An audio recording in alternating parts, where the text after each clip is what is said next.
فرمایا اللہ کے رسول صلی اللہ علیہ وسلم نے کہ النکاح من سنتی، کہ نکاح کرنا یہ کیا ہے؟ میرا طریقہ ہے، میری سنت ہے۔ جو آدمی اس سنت سے اعراض کرے گا، فرمایا وہ ہم مسلمانوں کی جماعت سے خارج ہے، ہم سے الگ ہو گیا وہ۔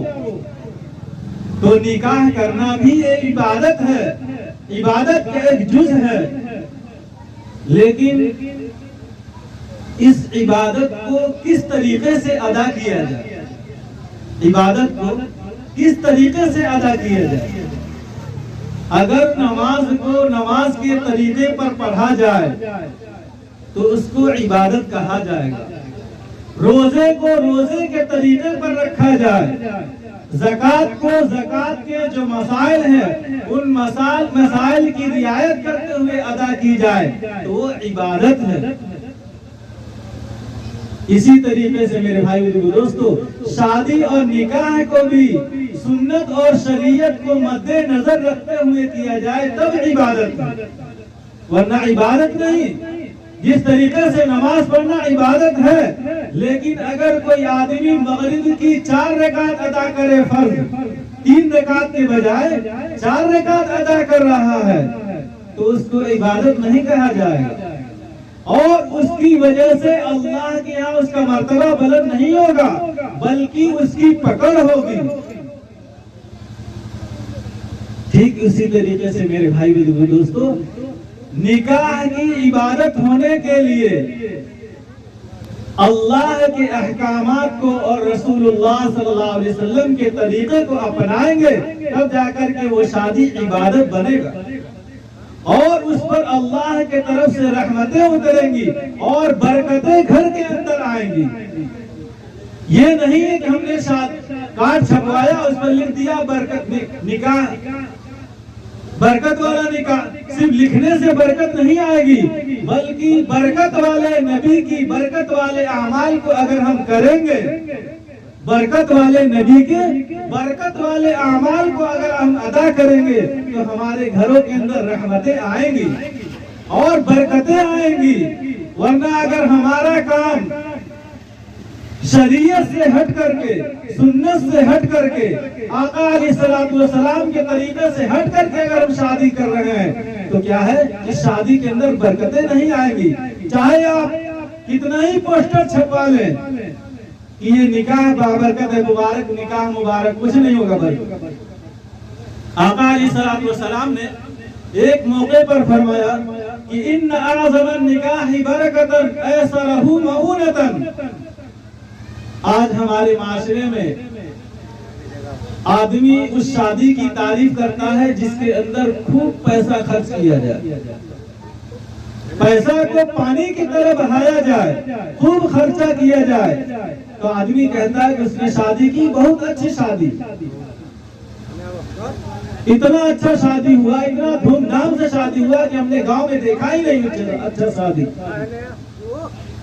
لیکن تھوڑا سیرت کا مطالعہ کیجیے، حدیث پاک کا مطالعہ کیجیے کہ دنیا والے جس نکاح کو بڑا کہہ رہے ہیں اور برکت والا نکاح کہہ رہے ہیں، وہ اللہ کی نظر میں اس کی کیا حقیقت ہے، اور رسول اللہ صلی اللہ علیہ وسلم نے کس نکاح کو برکت والا فرمایا ان اعظم النکاح برکتا ایسرہ مؤونتا، کہ سب سے بڑا اور برکت والا نکاح وہ ہے جس کے اندر کم خرچہ ہو، دکھلاوا نہ ہو، ریا اور نام و نمود نہ ہو، شہرت نہ ہو، دکھاوے کے لیے کام نہ کیا جائے اور محلے والوں کو خوش کرنے کے لیے کام نہ کیا جائے، بلکہ اللہ کی مرضی کو مد نظر رکھا جائے اور رسول اللہ صلی اللہ تعالی علیہ وسلم نے جو طریقے بتلائے ہیں ان طریقے کو شادی کے اندر اپنایا جائے، تب وہ نکاح برکت والا نکاح ہوگا۔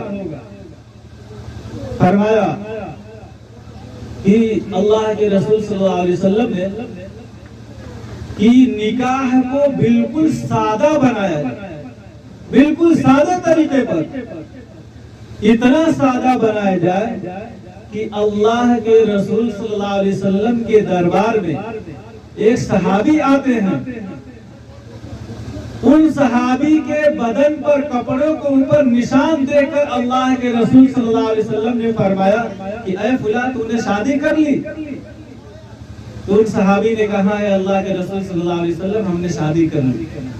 ذرا غور کیجئے، مدینہ المنورہ وہ جگہ ہے جہاں پر اللہ کے رسول صلی اللہ علیہ وسلم موجود ہیں اور صحابی رسول نکاح کر رہے ہیں، اور اتنا سادہ نکاح کر رہے ہیں کہ حضور پاک علیہ السلام کو ہی معلوم۔ تو فرمایا نکاح کو بالکل سادہ بنایا جائے اور کسی قسم کا کوئی لین دین نہ ہو۔ برکت والا نکاح کون ہے؟ جس کے اندر لین دین کا معاملہ نہ کیا جائے، یہ 6 کا 6 کی کیا ہوتا ہے وہ نہ کیا جائے، یہ مہندی اور یہ جتنے رسمیں ہیں اس کا شریعت سے کوئی لینا دینا ہے ہی نہیں۔ اس لیے میرے بھائی بزرگوں، یہ جو اور رسم ہے کیا ہلدی ہے تو اس کے اندر ایک رنگ کے کپڑا پہنا جاتا ہے، یہ سب شریعت سے دور ہے، آقا علیہ السلام کی شریعت کے اندر ہے ہی نہیں۔ سب ہم نے اس کو دنیا والوں کو دیکھا دیکھی ہم نے اس کو اپنا لیا، جس کا شریعت سے کوئی لینا دینا نہیں۔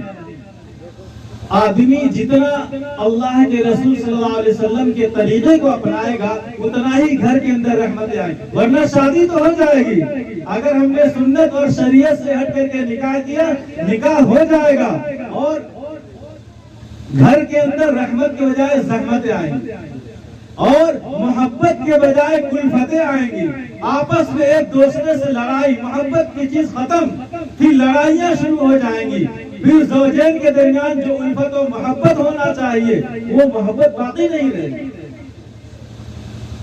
اور میرے بھائی دوستو، معاشرے کے اندر ایسی ایسی برائیاں اور ایسی ایسی چیزیں شادی کے اندر آ گئی ہیں جس کی وجہ سے کتنے لڑکیاں کتنے بچیاں جان دینے کے لیے مجبور ہیں۔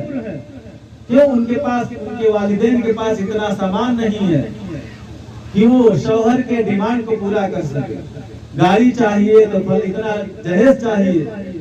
ایک بیچارہ مزدور آدمی جو دن بھر 100 روپے کماتا ہے 200 کماتا ہے، وہ اپنا پیٹ پالے گا کہ اپنی لڑکی کتنا جہیز دے گا؟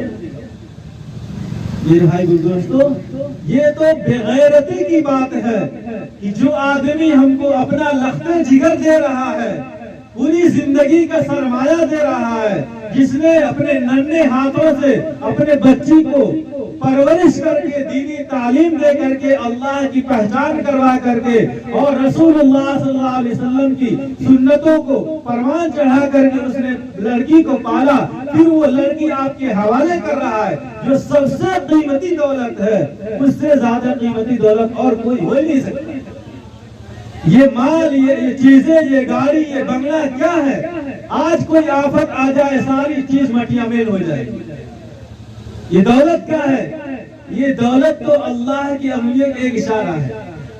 اللہ جس کو چاہتا ہے مال دیتا ہے، جس کو چاہتا ہے فقیر بنا دیتا ہے۔ وَتُعِزُّ مَن تَشَاءُ وَتُذِلُّ مَن تَشَاءُ بِيَدِكَ الْخَيْرُ۔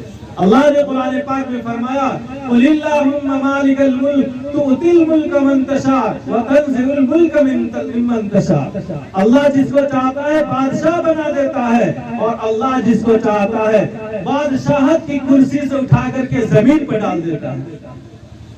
یہ دنیا کا ساز و سامان کچھ حقیقت نہیں ہے جس کے پیچھے ہم مرے جا رہے ہیں۔ اس لیے میرے بھائی دوستو، یہ شادی کے اندر جتنی رسمیں ہیں، جتنی خرافات ہیں، ان چیزوں کا ہم چھوڑیں، ورنہ ایسا زمانہ آ جائے گا کہ جس کے گھر بچیاں پیدا ہوں گی وہ آدمی خون کے آنسو روئے گا کہ یہ ہمارے گھر بچیاں پیدا ہو گئی، اس کا ہم کہاں سے انتظام کریں گے؟ اس لیے میرے بھائی بھائیو، جہیز جیسی لعنت، جہیز کیا ہے؟ یہ ناسور ہے۔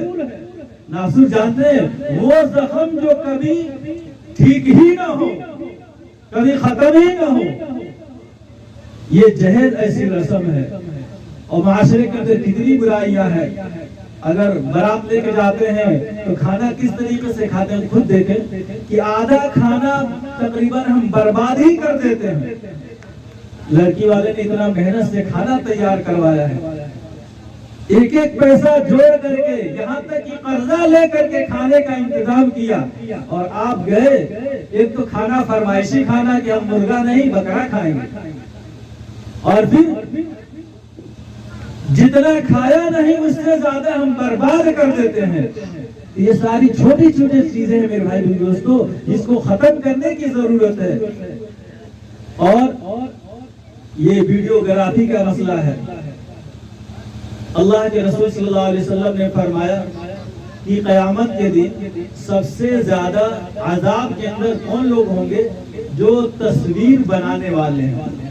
اور تصویر جو ہے، آج جو ویڈیوگرافی ہو رہی ہے، ہمارے ماں بہنوں کی ویڈیوگرافی ہوتی ہے، اور وہ تصویر کیسے کیسے لوگوں کے ہاتھوں میں جاتی ہے، کون کون لوگ دیکھتے ہیں جن پہ دیکھنا صحیح نہیں ہے، جو غیر محرم ہے، جو نہیں دیکھ سکتے، جن سے پردہ ہے، ان کے ہاتھ میں بھی جاتا، وہ بھی ویڈیوگرافی دیکھتے ہیں۔ اس لیے ویڈیوگرافی سے ہم بچیں، اور جتنے اللہ کے رسول صلی اللہ علیہ وسلم نے جو طریقہ بتلایا ہے سنت کے مطابق، کہ ایسے آدمی شادی کرے جس کے اندر چھیکا کا مسئلہ نہ ہو، ہلدی کا رسم نہ ہو، یہ جو چوتھی لے کے جاتے ہیں یہ سب چوتھی کا کوئی رسم نہ ہو، بلکہ سنت کے مطابق ہم نکاح کریں، سنت کے مطابق بچی کو لے کر کے آئیں اور سنت والی زندگی گزاریں۔ تو دیکھیے انشاءاللہ ہمارے گھروں کے اندر کتنی رحمتیں اور کتنی برکتیں آئیں گی۔ پھر ہم کو در در کی ٹھوکریں کھانے کی ضرورت نہیں، پھر ہم کو علماء کے پاس جو ہے تعویذ لینے جانے کی ضرورت نہیں پڑے گی کہ مولوی صاحب ہمارے لیے تعویذ بنا دیجئے، ہمارے گھر کے اندر امن ہو جاتا ہے، نہیں، بلکہ سنت اور شریعت کے مطابق ہم زندگی گزاریں تو انشاءاللہ ہمارے گھروں کے اندر خوشحالی آئے گی، اور چین والی زندگی آئے گی، اور سکون والی زندگی ملے گی۔ یہ چند باتیں ہیں، اللہ تعالیٰ ان باتوں پر عمل کی توفیق عطا فرمائے، اور جن صاحب کا نکاح ہونے والا ہے اللہ تعالیٰ ان کے نکاح کے اندر برکت عطا فرمائے، اور دونوں خاندانوں کے درمیان الفت و محبت کو قائم و دائم رکھے۔ وآخر دعوانا